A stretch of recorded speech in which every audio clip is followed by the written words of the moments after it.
The story of the Vietnam tunnel rats. During the Vietnam War, the U.S. Army encountered two distinct threats, preventing them from excelling in either conventional or unconventional warfare.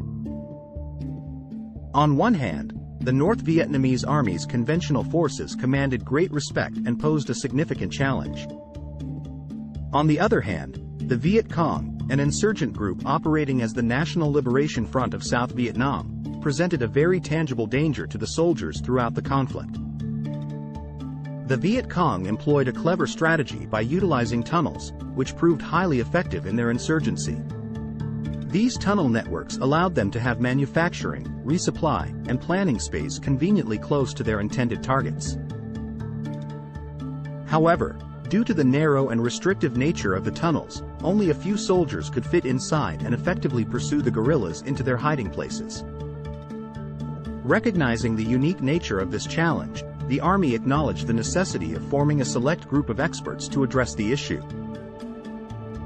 Apart from helicopter pilots and long-range reconnaissance patrols, few conventional soldiers were willing to consistently place themselves in such perilous situations in Vietnam. These courageous individuals became known as the tunnel rats, volunteer specialists who fearlessly entered the intricate labyrinth, fully aware that every step in the darkness could potentially be their last. The mission. In 1966, during the search and destroy missions, the Army made a significant discovery near Saigon, a vast network of tunnels. 3rd Corps estimated that one of these tunnel networks had been constructed over a period of approximately 20 years and featured discreet, well-hidden entrances. These tunnels, attributed to the Viet Cong, had varying types. Some were simple and shallow, serving as shelters in defensive positions, while others were expansive and intricate, designed to facilitate medical, staging, or command activities while avoiding detection. The construction of these tunnels posed a challenge as the layers of clay used to build the walls and ceilings made them resistant to easy demolition or collapse. Some tunnel networks extended for thousands of feet, housing multiple levels and chambers. This underground environment allowed the Viet Cong to plan, train, and maneuver without disturbances, even when the U.S. established a major base, such as in Cu Kai, directly above a massive tunnel system. If you are enjoying this video and would like to see more like it, please like and subscribe. The gear of a tunnel rat. The tunnel rats were a diverse group chosen for their unique attributes. Most of them were of shorter stature, measuring less than 5 feet 5 inches, and had a slim, wiry physique. To succeed in this challenging role, they needed a special kind of mental resilience, as crawling through claustrophobic darkness for hours while facing mortal danger could test even the bravest individuals. The job demanded lightning quick reflexes and unwavering decisiveness, since encounters with venomous snakes or Viet Cong adversaries often occurred at close range, requiring immediate action. Thornton understood that a tunnel rat needed to possess an inquisitive mind, immense courage, and a sharp instinct for survival, knowing precisely what to touch and what to avoid to stay alive, as one wrong move could have deadly consequences. Unlike many of their fellow soldiers who indulged in vices like drinking, smoking, or consuming candy and chewing gum, the tunnel rats recognized the importance of preserving their senses and avoiding detection.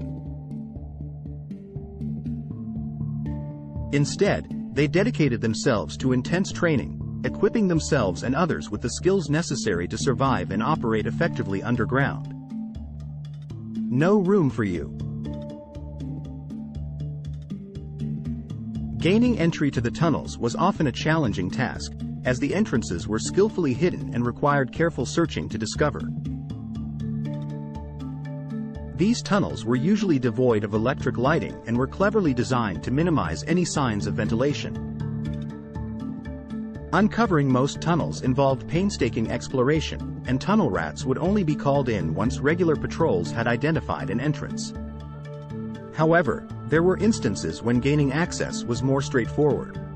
In one such event, a soldier and his trained German shepherd were leading a patrol when the dogs suddenly halted and sat down, signaling the presence of the enemy.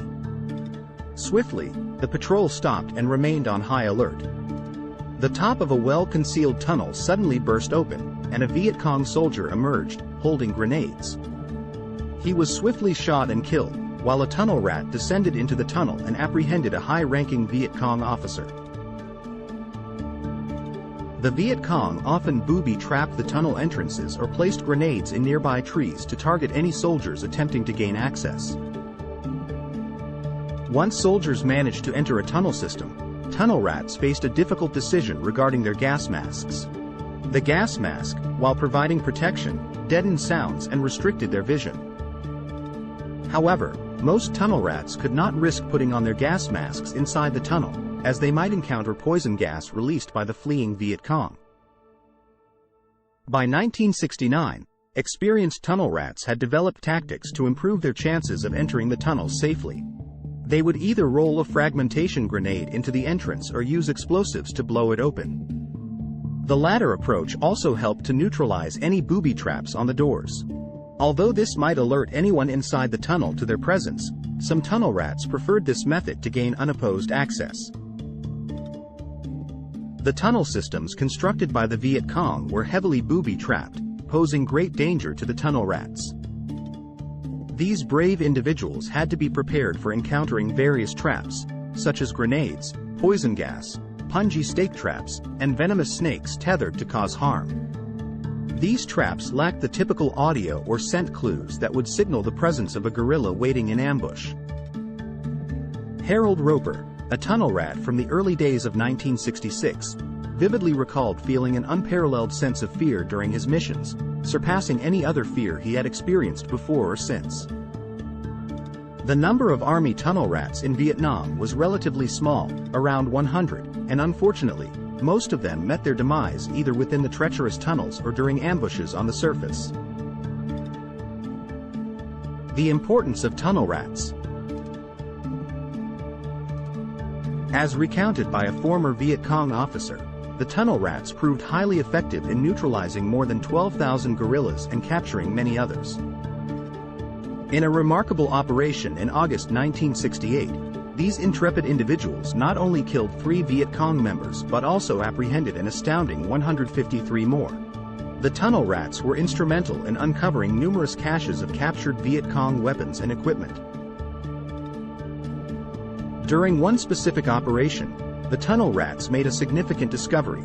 Inside a 120-foot-long tunnel, they found 6,000 pounds of rice and 40 pounds of salt. In 1970, their skills led them to stumble upon a critical signals intelligence node underground. This hidden facility had been operated by Viet Cong codebreakers, intercepting, decoding, and translating transmissions from the 1st and 25th Infantry Divisions.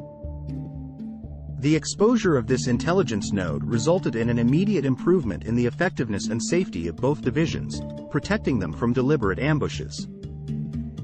In the midst of a complex and painful war that left a profound impact on American culture, the tunnel rats exhibited exceptional courage, skill, and nerve. They invented and honed a military skill, all the while facing mortal danger, which truly highlighted their extraordinary capabilities. If you enjoyed this video and would like to see more like it, please like and subscribe. Thanks for watching. Like and subscribe.